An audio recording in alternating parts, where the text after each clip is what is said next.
Well, guys, unfortunately, I've been having some really severe back pains for the last 4 days, actually about 5 days. And luckily today it seems to be getting better. I've been doing some different exercises to try to open my spine up to take pressure off that nerve.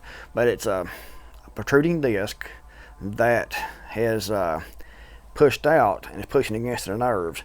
And it's causing pain down my right leg. It's been really awful and aggravating trying to do anything, so I've been pretty much just sitting around the house, not doing a whole lot. I've not even been online looking up news and trying to do research and things to try to figure out what's going on. So I'm actually behind on world events right now, unfortunately. I need to get work done out here. I need to weed eat, I need to mow. I've not done any prepping because I've been in pain for a few days now, but luckily it seems to be, getting better. Thankfully, I don't know if it didn't get better and stayed this way forever, it'd probably drive me crazy, I would say, because the pain, for one, but not being able to get out and actually do anything. And just sitting at my computer doing research and taking notes about news and things and trying to figure out what's going on. I can't even do that because of the pressure on my back. So I've been pretty much laying down or sitting on my couch kind of sideways to get the pressure off that nerve. But luckily, it's better today. But unfortunately, like I said, I haven't been able to do any research about news, so I can't bring you a video about that today. And I haven't been able to do any prepping, unfortunately, so no news about that either. So I thought I'd do something a little bit different and make a video talking about two different times in my life that I've come really close to being killed. There's been other times in my life, but I can't talk about those because of legal issues. And if I talked about those, they would set up some issues I don't want to deal with.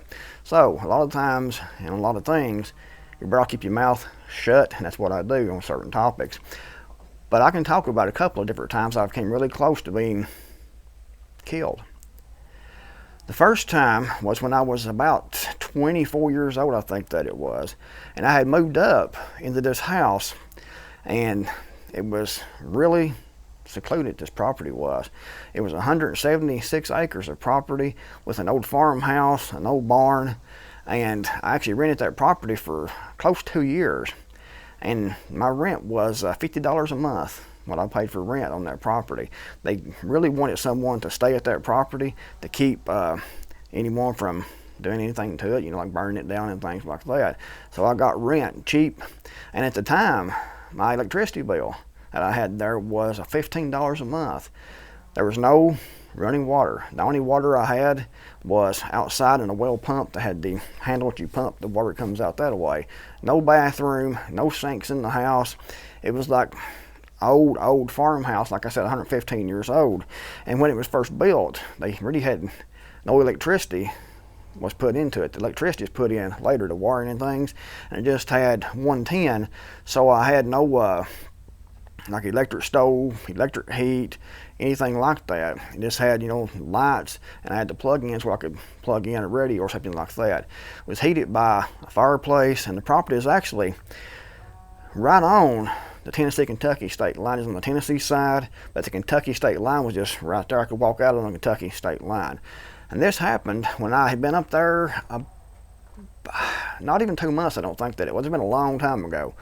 But I hadn't been there, I don't think, hardly 2 months. And I'd had electricity turned on. And I had filled the paperwork out with the phone company to get them to come put a phone in. And at the time, no one had cell phones. So they hadn't put the phone in yet. So I was up there with no cell phone, no house phone, no landline where I could call out.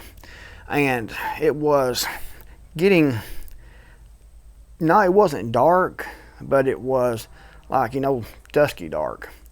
You could still see, but not well. And I stepped outside on the porch, and I had my car was parked in front of the house.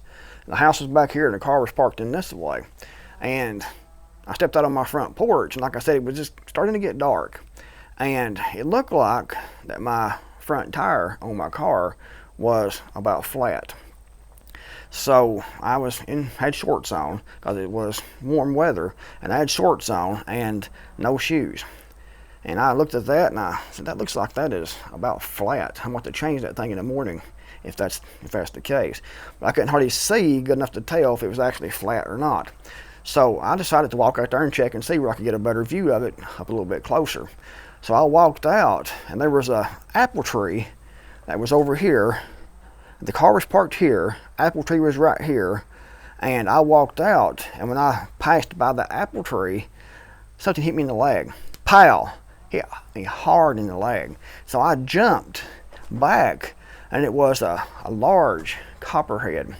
And when I jumped, the copperhead was doing this with his head, trying to just bite him everywhere. And it hit me in the leg, but it didn't actually stick in.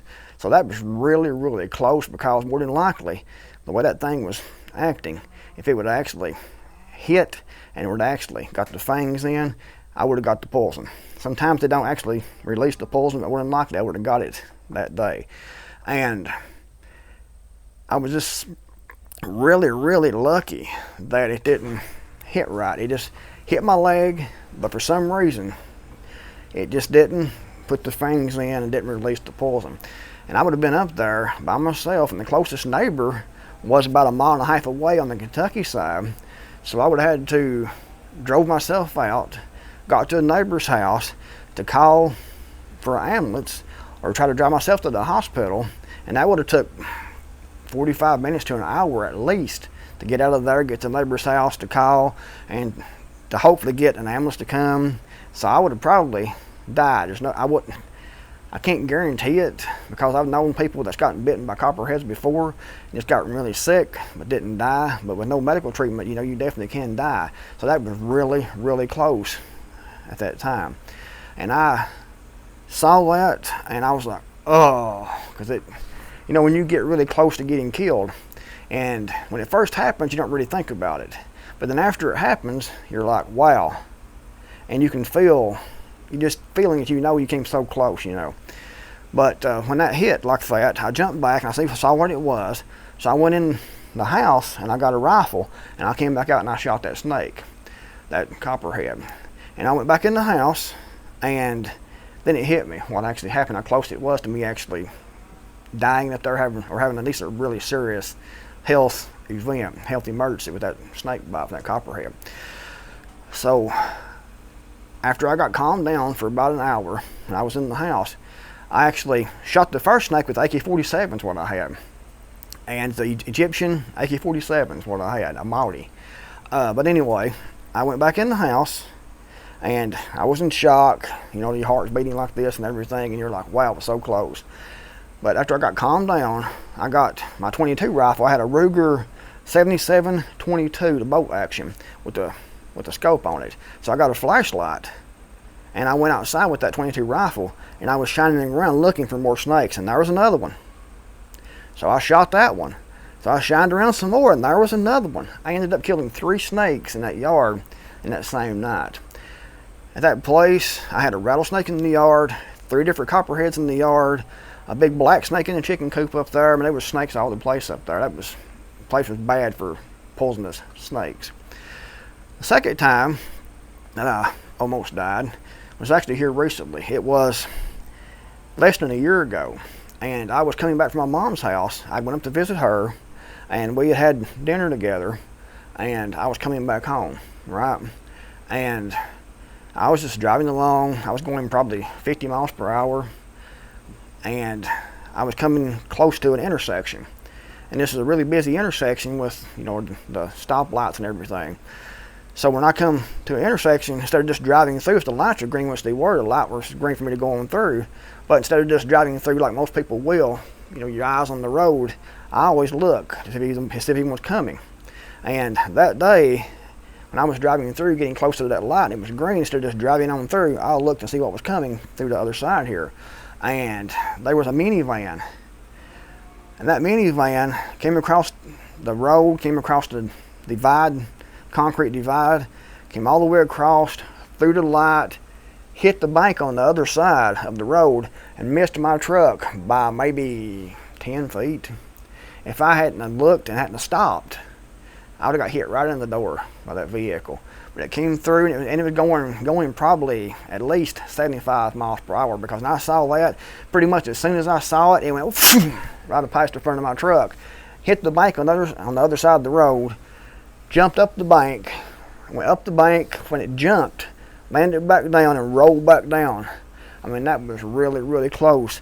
If I would have been hit by that vehicle going that fast, I would have been killed, because it's on the driver's side where I was sitting at that speed. I mean, when it hit the bank, it was going so fast that it jumped way up the bank and came back down. And later on, I found out what happened. The guy that was driving the vehicle had a seizure. And when he had that seizure, he had a teenager in the back, and he had his girlfriend on the passenger side. He was driving. He had a seizure, and when he had that seizure, he just pushed the gas down, the accelerator, as far as it would go, because he was having a seizure.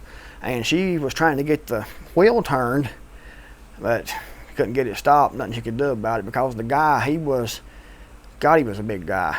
I'd seen him before in town and stuff, and he was probably that tall. I mean, I'm 5'9", 195 pounds, and he was probably 6'6", 300 pounds. He was a big guy. And when he hit that bank and it came up, I don't know exactly how he died, but he died in the crash.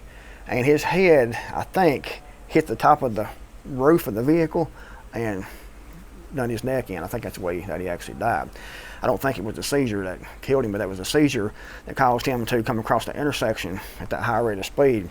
And if I'd have been if I hadn't have looked, I'd have been right in the line of that vehicle, because I was going, like I said, driving. The light was green. If I'd been just driving through, looking at my cell phone like some people do driving, and not paying any attention to what was going on, but I always look, and I looked and saw that car coming, and I said, shit. So I hit my brakes, and I started to try to put it in reverse to back up, because it was so close, and I didn't know if it was going to hit me or not.